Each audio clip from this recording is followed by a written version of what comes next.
4 सालों से आप ये लड़ाई लड़ रही हैं कि आपका बेटा कहाँ है, हिमांशु कहाँ है। हर जगह आपको दर बदर ठोकर खाना पड़ता है।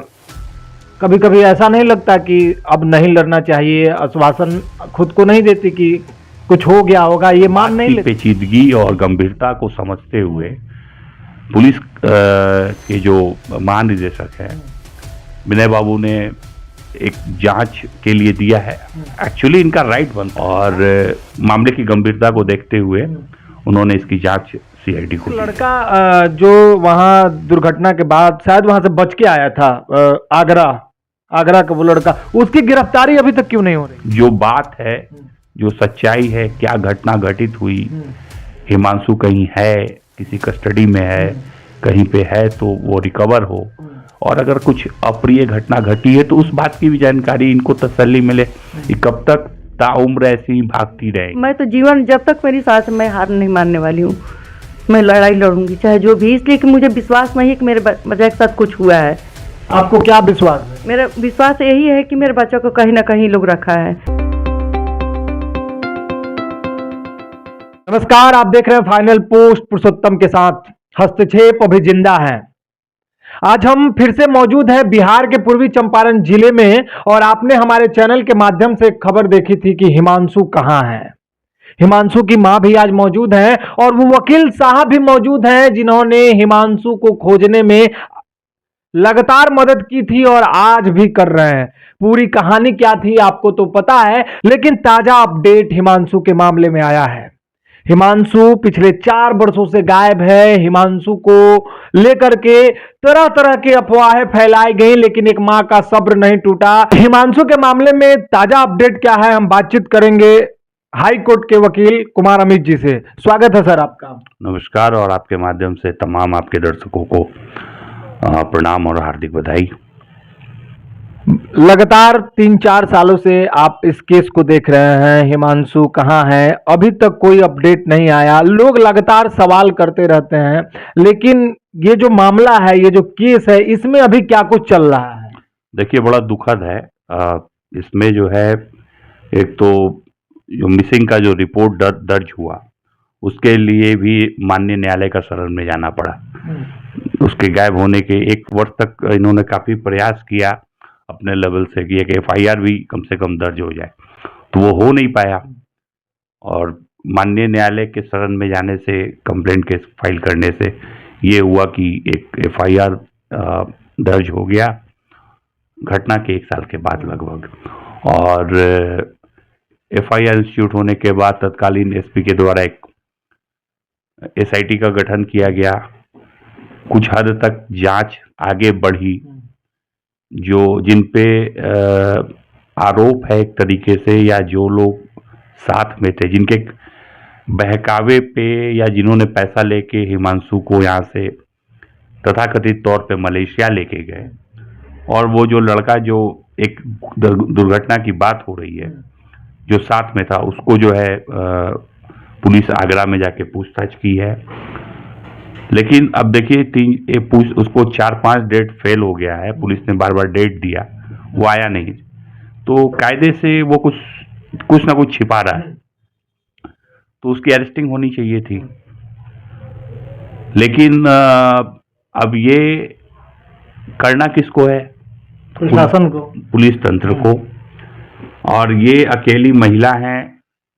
मेरा अपना एक लिमिटेशन है, मैं पटना हाई कोर्ट में हूँ, लेकिन अपने लेवल से भी आदमी प्रयासरत रहता है। लेकिन अब इनके साथ हर जगह आदमी जा नहीं सकता, तो इनको मैंने डीआईजी के पास भेजा था, मोतिहारी एसपी के पास भेजा था, ताकि फर्दर प्रोग्रेस हो। देखिए, एक बड़ा इसमें हास्यास्पद क्या है कि आज से तकरीबन 1-1.5 साल पहले इस केस के आईओ से और नगर के इंस्पेक्टर से, टाउन इंस्पेक्टर से मैं स्वयं जाके मिला था इनके साथ। और हास्यास्पद इसमें क्या है, मिलना हास्यास्पद नहीं है, मिलना हास्यास्पद क्या है कि वो बैंक अकाउंट जिसमें पैसा ट्रांसफर हुआ है, ह्यूमन ट्रैफिकिंग का जो हम लोग आरोप लगा रहे हैं कि इतना इतना पैसा इनके द्वारा मोतिहारी से हिमांशु के अकाउंट से ट्रांसफर किया गया है, और एक मोबाइल फोन जिसका IEMI नंबर वगैरह को वो लोग साइबर हिसाब से जांचते हैं, टेक्निकल जो भी सर्विलांस वगैरह होता है वो भी इनके द्वारा आज से लगभग 1-1.25 साल 1.5 साल पहले हम लोगों ने, वो तो एफआईआर में ही जिक्र था कि किस अकाउंट से पैसा गया है, और टाउन थाना से उस ब्रांच की दूरी मुश्किल से 200 मीटर है।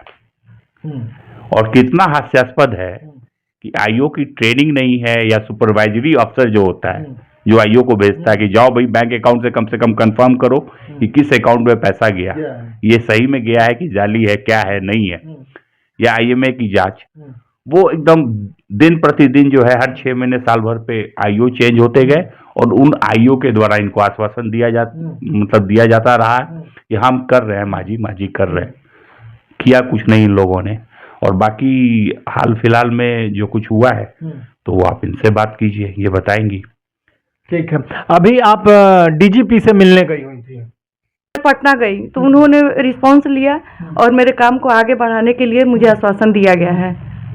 मतलब इसमें कोई जांच कमेटी भी फिर से गठित हुई है? इसमें जैसा जानकारी है काफी डिटेल्स में डीजीपी जो है हमारे, वो देखिए मोतिहारी के एसपी भी रहे हैं बहुत पहले, और एक बहुत मानवीय दृष्टिकोण होता है उनका, जिसको लेके वो बार बार इंस्ट्रक्शंस भी देते रहते हैं पूरे बिहार पुलिस को कि भाई आप जो विक्टिम है या फिर जो परिवादी है, फरियादी है, उससे कम से कम सम्मानजनक, हाँ सम्मानजनक तरीके से आप बात करें, मिले।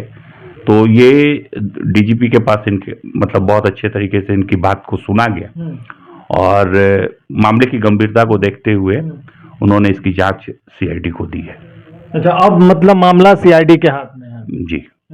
एक लड़का जो वहां दुर्घटना के बाद शायद वहां से बच के आया था, आगरा का वो लड़का, उसकी गिरफ्तारी अभी तक क्यों नहीं हो रही है? अब ये सवाल आप यहाँ के पुलिस कप्तान से पूछे, जवाब आपके सामने इन्होंने क्या बताया, ये एसपी के अलावा डीआईजी से भी मिली जाके, ठीक है। तो अब नीचे आईओ से क्या बातचीत हुई है, आईओ किस लाइन लेंथ पे इन्वेस्टिगेशन कर रहा है, उस कागजात को मंगा के देखने के बजाय बात की पेचीदगी और गंभीरता को समझते हुए पुलिस के जो महानिदेशक है विनय बाबू ने एक जांच के लिए दिया है। एक्चुअली इनका राइट बनता है ना, इनको जानकारी होनी चाहिए कि एक्चुअली क्या हुआ। तथाकथित तौर पे एक कथित कहानी गढ़ी गई और उस कहानी को ही मान लिया जाए कि यही सत्य है, तो फिर कोई मतलब नहीं बनता है। और हम लोग सीधे तौर पे आरोप लगा रहे हैं कि ये मामला ह्यूमन ट्रैफिकिंग का है, जो बीएनएस की सुसंगत धाराओं में एक अपराध है, और ये इनका मामला है। इनको मेरा साथ मिला तो हम लोग यहाँ तक आ पाए हैं। ऐसे तमाम गांव देहात में गरीब घर के लोग होंगे, बच्चे होंगे जो इसके शिकार हुए होंगे, उनका बात तो कहीं जा भी नहीं पा रहा होगा। तो अगर इस अपराध की जांच हो कायदे से, तरीके से, तो बहुत कुछ निकल के सामने आएगा। कौन वो लोग हैं जो पैसा ले रहे हैं और किधर एम्प्लॉयमेंट के लिए लेके जा रहे हैं। ये तो अपने आप में हाल फिलहाल में आप लोगों ने देखा होगा कि भारत सरकार ने एनआईए और ये आईबी वगैरह की मदद से जो है इधर म्यांमार वगैरह से, कंबोडिया वगैरह से 1000 से ऊपर बच्चों को रेस्क्यू किया है, ठीक है। तो हम तो उस एंगल से देख रहे हैं इन चीजों को। जांच हो, जो सत्य है वो आए, और जो बात है, जो सच्चाई है, क्या घटना घटित हुई, हिमांशु कहीं है, किसी कस्टडी में है, कहीं पे है, तो वो रिकवर हो, और अगर कुछ अप्रिय घटना घटी है तो उस बात की भी जानकारी इनको तसल्ली मिले कि कब तक ताउम्र ऐसी ही भागती रहेंगी। इनका एक राइट बनता है, एक माँ का राइट बनता है कि इनको पता चले कि इनके इकलौते बच्चे के साथ क्या हुआ है। 4 सालों से आप ये लड़ाई लड़ रही हैं कि आपका बेटा कहाँ है, हिमांशु कहाँ है। हर जगह आपको दर बदर ठोकर खाना पड़ता है। कभी कभी ऐसा नहीं लगता कि अब नहीं लड़ना चाहिए? आश्वासन खुद को नहीं देती कि कुछ हो गया होगा, ये मान नहीं लेती आप? नहीं, मैं तो जीवन जब तक मेरी सांस है मैं हार नहीं मानने वाली हूँ। मैं लड़ाई लड़ूंगी चाहे जो भी, इसलिए कि मुझे विश्वास नहीं है कि मेरे बच्चे के साथ कुछ हुआ है। आपको क्या विश्वास है? मेरा विश्वास यही है कि मेरे बच्चों को कहीं ना कहीं लोग रखा है।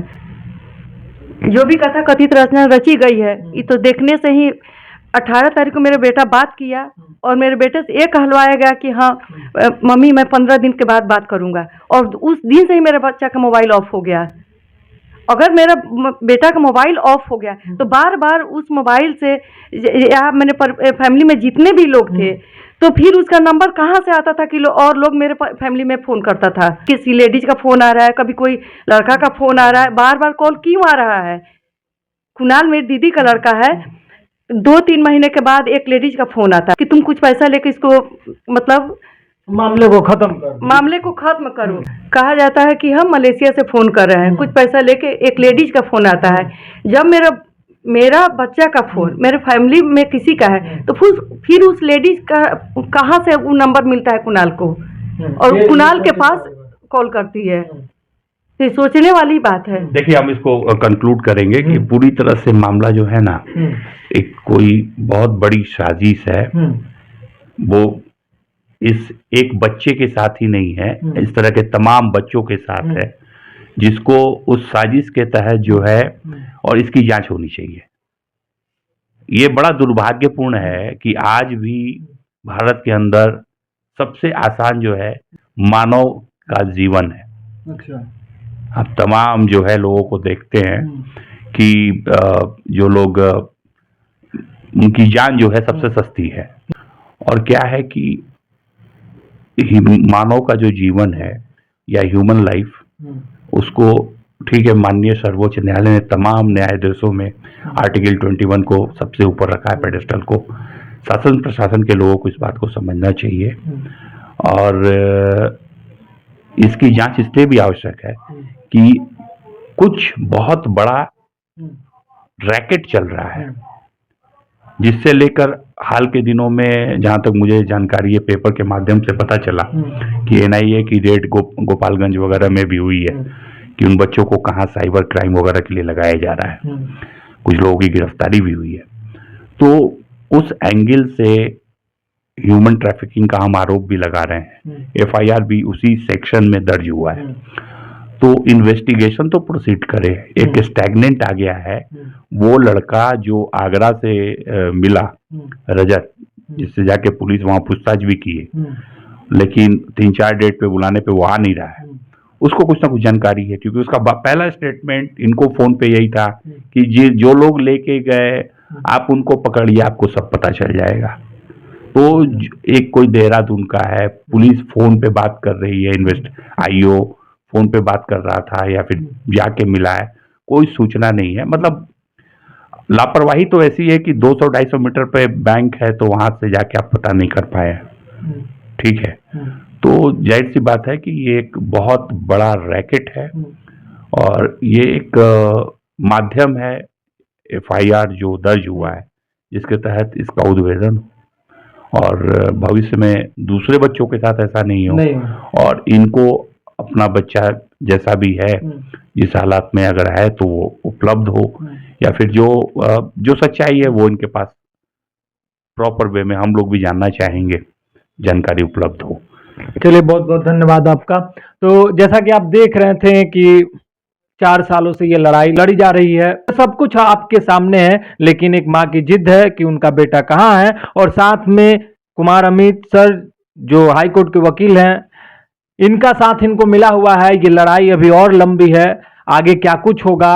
हिमांशु की सिर्फ बात नहीं है, बात सैकड़ों हजारों ऐसे बच्चे की है जो मानव तस्करी का शिकार हो जा रहे हैं। जांच टीम गठित हो गई है, आगे जो कुछ भी अपडेट होगा उसके बारे में हम आपको बताएंगे। तब तक बने रहिए आप हमारे साथ, देखते रहिए फाइनल पोस्ट। बहुत बहुत धन्यवाद।